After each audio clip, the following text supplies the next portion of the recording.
when I did downhill mountain bike racing, I always covered both brakes. Carried that over into MX as a habit, but for some reason tried to change to not covering the levers. Not sure why. Now, I always cover the clutch, but should I always rest my finger on the front brake, regardless if I am jumping, cornering, or in a straight line? Good question.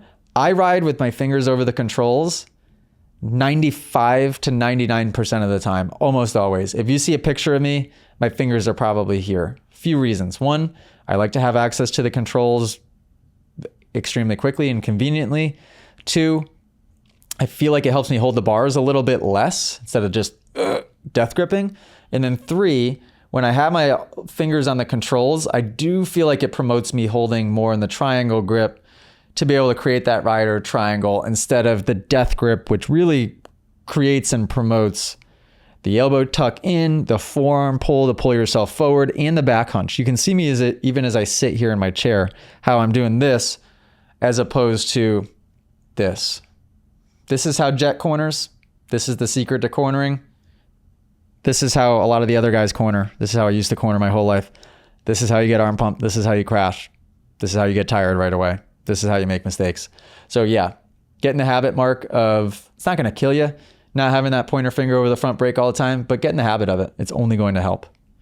Now, what I will say is, since my fingers rest there all the time, I am picky about the front brake setup that I have, because I've had bikes before where a team would put something on where it would grab just from my finger resting on it. It would be just enough to grab the front brake, and therefore my wheel would stop when I was in the air.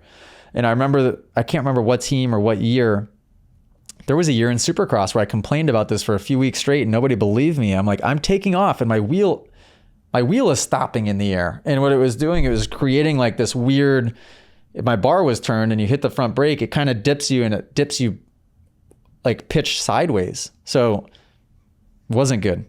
That shouldn't happen on a stock bike. That was just a weird setup that they were trying to put on there. Shout out Mark24. Hopefully that helps.